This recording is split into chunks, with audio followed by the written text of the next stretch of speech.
Você está convidado a fazer uma pesquisa. Conecte-se à internet e procure imagens relacionadas à química. A imensa maioria será de imagens ligadas às soluções. Nas soluções, as substâncias estão intimamente misturadas, a nível molecular ou iônico. Logo, as transformações químicas, as reações, podem ocorrer rapidamente. Este é o motivo do uso rotineiro das soluções para a realização das reações químicas. A água é uma das substâncias mais abundantes da natureza e serve como solvente preferencial para muitas outras, tanto moleculares como iônicas. Além do mais, ela é o principal meio das reações bioquímicas. Assim, soluções e, em particular, soluções aquosas, são um dos principais assuntos a estudar em química. Bem-vindo a este fascinante assunto! Bem, pessoal, você certamente prestou bastante atenção neste texto de introdução. E é impossível dar ênfase excessiva à importância do nosso assunto, que é soluções. Nossa primeira aula sobre soluções, batizada então de Soluções 1. Entenda uma coisa, 90% das reações industriais se passa com os reagentes dissolvidos em água. 90% não é pouca coisa. Repare a importância que esse assunto tem para a indústria. Nós vamos então trabalhar soluções pegando algo mais primário, pegando algo mais simples. Nós vamos conceituar o que sejam dispersões. Observe o esquema. Uma dispersão é quando temos duas substâncias, A e B. A substância A tem que estar na forma de pequenas partículas, enquanto essas pequenas partículas são, digamos assim, jogadas dentro de B, ficam dispersas dentro de B. Note então, uma dispersão é uma mistura, ela tem duas partes, A e B. A A, que está na forma de pequenas partículas, eu vou chamar de disperso, enquanto que a substância B, aonde as partículas de A estão, eu vou chamar de dispersante ou então dispergente. Para classificar as dispersões, nós vamos ter que criar um critério, fazer um critério de classificação. O critério é muito simples. Você lembra que a partícula A era pequena, mas quanto pequena? Nós precisamos medir essa partícula A.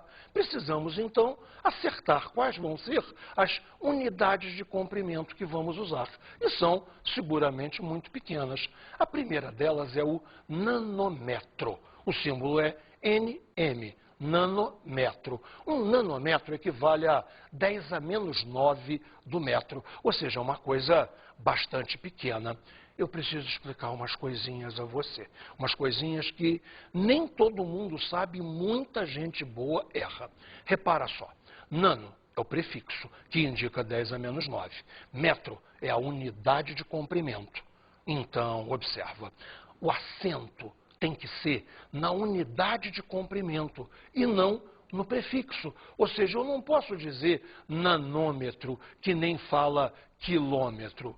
Ué, agora você não entendeu nada. Mas não é quilômetro? É quilômetro. Nas unidades que o povo consagrou uma maneira de falar, que nem milímetro, quilômetro, fica assim. Mas nas novas unidades, as unidades mais técnicas, o acento é o correto. É na unidade nanômetro, então. Existe também uma outra unidade que é menos usada, mas aparece em prova. Esta unidade é o angstrom. Angstrom, essa palavra estranha, um angstrom vale 10 elevado a menos 10 do metro. Então, eu tenho a certeza que você percebeu o jogo. O nanômetro é 10 a menos 9, o angstrom é 10 a menos 10. Então, 1 nanômetro são 10 angstroms. Tá certo? Reparou que eu acabo de falar angstroms?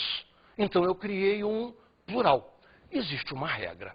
Se o nome da unidade não acaba em X, em Z ou em S, nós em português acrescentamos esse S, que nem metro, metros, litro, litros. Então, angstrom, angstroms. Só observe, não vale a nossa regra de português que diz que quando a palavra acaba em M, o plural vira NS. Não vira. Angstrom acaba em M, angstroms acaba em MS. Bem, então agora você já sabe dar o nome correto das unidades e fazer adequadamente plurais para unidades. Estamos então inteiramente prontos para começar a classificação das dispersões. Quando a partícula for bem pequenininha, nós vamos chamar de solução ou então solução verdadeira. Para ser uma solução verdadeira, a partícula tem que ser menor do que 1 nanômetro. Menor do que 1 nanômetro. E, bom, você deve estar se perguntando, e daí que é menor do que 1 nanômetro? Veja, isso implicará nas seguintes propriedades.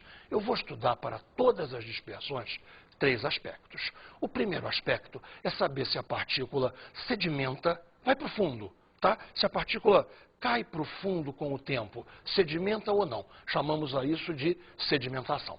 O segundo aspecto que nós vamos estudar é a filtração. Saber se um filtro pega a partícula ou não pega a partícula. E um terceiro aspecto, bastante importante, é a visibilidade. Saber se eu consigo, por alguma técnica, com o microscópio, a olho nu, sei lá, vamos descobrir, se eu consigo ver a partícula ou não. Chamamos a isso visibilidade. Um exemplo bastante simples de solução verdadeira é água e sal. Imagine assim.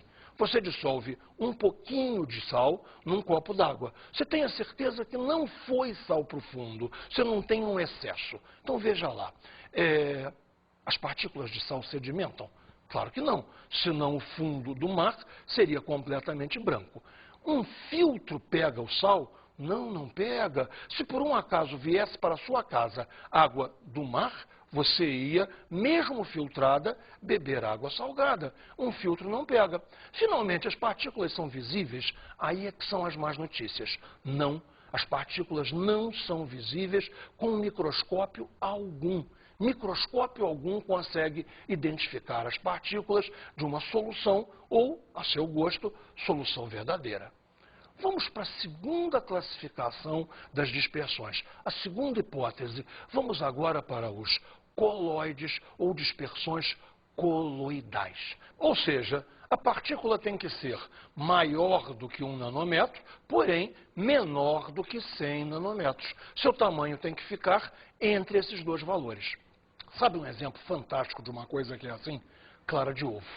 Pense bem, na minha casa, eu não sei na sua, há uma tradição de quando faz um bolo e usa as gemas, guarda as claras. Porque na teoria vai ser feito um dia pudim de claras.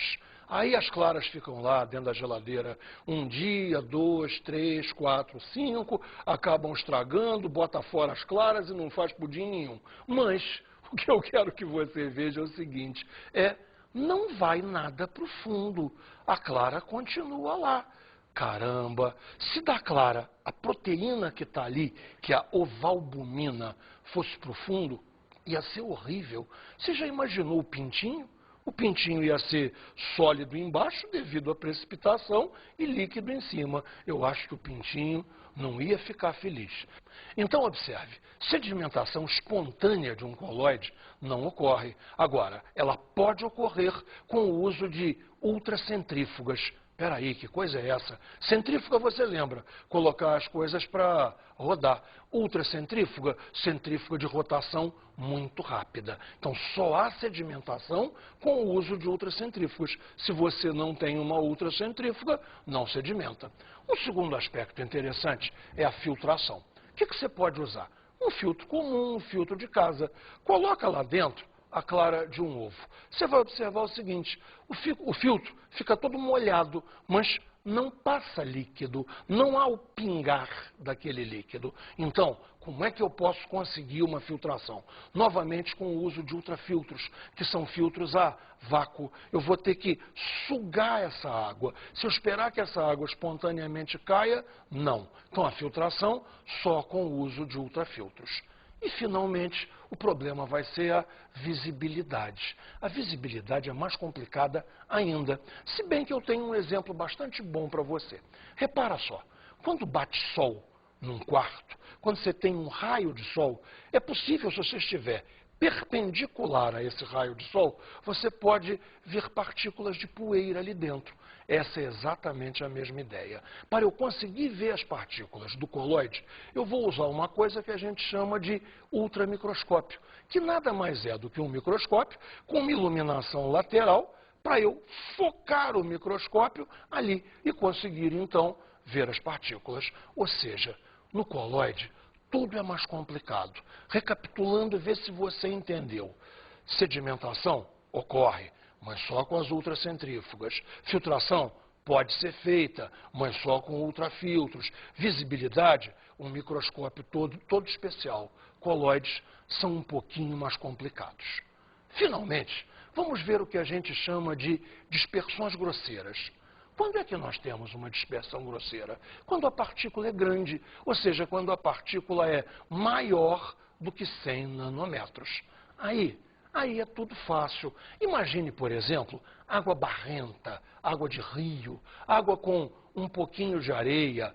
A sedimentação das partículas é espontânea, simplesmente pela ação da gravidade. Filtração.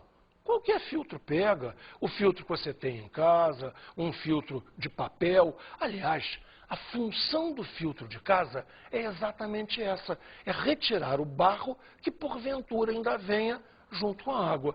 E finalmente, visibilidade. Claro que você vê o barro, meu Deus do céu, o que você precisa para ver o barro? Olhar. Então as partículas são visíveis a olho nu. Isso nos leva a um tema super importante que vai nos fazer recapitular tudo o que nós fizemos. Nós vamos introduzir o assunto homogeneidade, heterogeneidade de uma dispersão. Repare só, eu tenho que decidir se o meio é homogêneo ou se o meio é heterogêneo.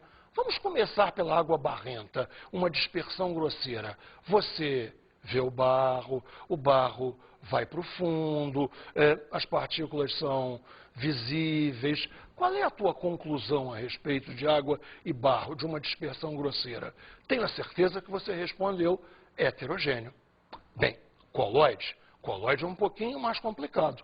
Se você olhar uma clara de ovo sem pensar muito, você vai dizer que ela é homogênea. Mas você aprendeu que há maneiras, ou seja, com o uso de tecnologia se prova a heterogeneidade do coloide. Se você tem a ultracentrífuga, se você tem o ultrafiltro, se você tem o ultramicroscópio, o coloide se revela heterogêneo. Então veja, ele parece homogêneo, mas na verdade ele é heterogêneo. E finalmente, a solução verdadeira. Lembra da água e do sal? O sal não vai para o fundo, o sal não é filtrável, um filtro. Puxa vida, se a gente puder